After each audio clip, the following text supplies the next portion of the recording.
Olá, a nossa dica de hoje é para os pacientes que apresentam distúrbios digestivos, em especial relacionados à ulceração gástrica, à produção de desconforto abdominal após a ingesta de alimentos, pacientes que sentem quadros inflamatórios no estômago.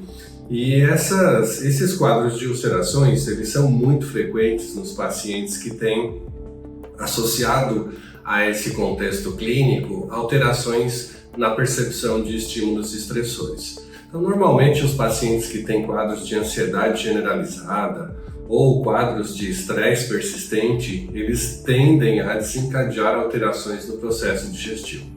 Especialmente porque a úlcera gástrica, gerada nesse contexto, ela envolve uma hipersecreção ácida que tende a degenerar o tecido mucoide gastroprotetor, o tecido de muco gastroprotetor, e com isso gerar pontos específicos de inflamação que podem gerar e aumentar em termos de intensidade, gerando quadros inflamatórios. Obviamente, esse contexto da inflamação gerada na parede do estômago promove uma série de alterações fisiológicas, percepção de dor, contração abdominal, diminuição da capacidade digestiva, porque gera um processo inflamatório local, e tudo isso faz com que o paciente então manifeste os sintomas clássicos associados à ulceração gástrica, que são gastrite, hipersecreção, dor abdominal e também prejuízo digestivo. Além da intercorrência clínica relacionada à percepção do estresse, nós também temos um micro-organismo em especial que coloniza a parte interna da mucosa gástrica e que é capaz de consumir esse muco gastroprotetor e expor, assim, com isso, a parede do estômago às secreções ácidas que são produzidas normalmente pelas células parietais do estômago, gerando quadros, então, inflamatórios ulcerosos também. Esse micro-organismo é o Helicobacter pylori.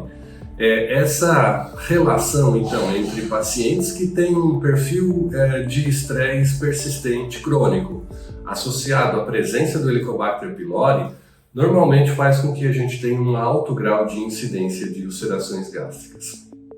O que pouca gente sabe é que nós podemos melhorar muito a qualidade de vida dos pacientes usando terapia de plantas medicinais ou o uso de protocolos integrativos fitoterápicos, que são então utilizados exatamente para promover uma melhora clínica desse quadro digestivo. Nesse contexto, a gente tem então duas plantas que são especialmente indicadas para esse contexto do tratamento das ulcerações gástricas. A primeira delas chama Maitênus ilicifolia, ou espinheira santa. Espinheira santa, como o nome já está dizendo, é um santo remédio para a úlcera gástrica, para o sistema digestivo como um todo, porque ela promove uma melhora da expressão dessas proteínas de muco gastroprotetor. Então, protege, aumenta a secreção de muco gastroprotetor e protege as lesões desse quadro ulcerativo. Ela também tem efeitos anti-inflamatórios por si só. Ela gera um quadro de melhora do quadro da inflamação. Além disso, ainda tem propriedades anti-Helicobacter pylori.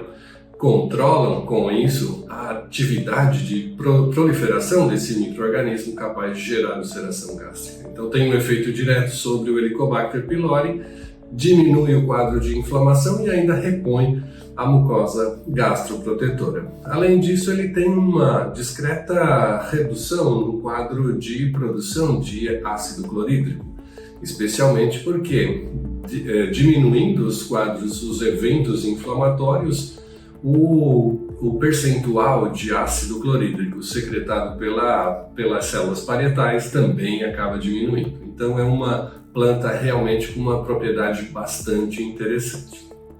Uma segunda planta chama Casearia silvestre ou guaçatonga.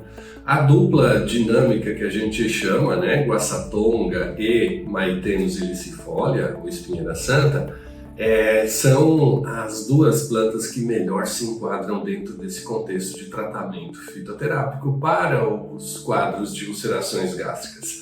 O guaçatonga ela promove uma melhora do quadro inflamatório e revitaliza essa mucosa gástrica, não só a mucosa gástrica, mas também a mucosa intestinal. E nesses pacientes que têm quadros de distúrbios digestivos, a diminuição do processo de digestão, de secreção das enzimas digestivas, faz com que a gente tenha um prejuízo funcional na capacidade absortiva dos nossos nutrientes, dos nossos alimentos. Então, tratar o sistema digestório, não só o estômago, mas também igualmente o intestino, favorece o processo de absorção dos nutrientes, melhora a qualidade de distribuição desses nutrientes para a corrente sanguínea e, com isso, as nossas células se nutrem mais adequadamente.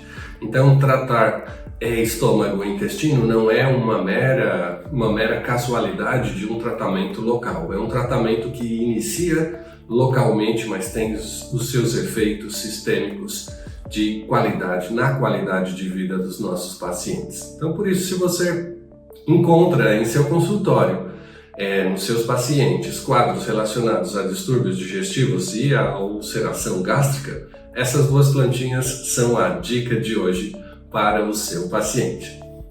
Forte abraço, nos vemos no nosso próximo encontro. Até lá!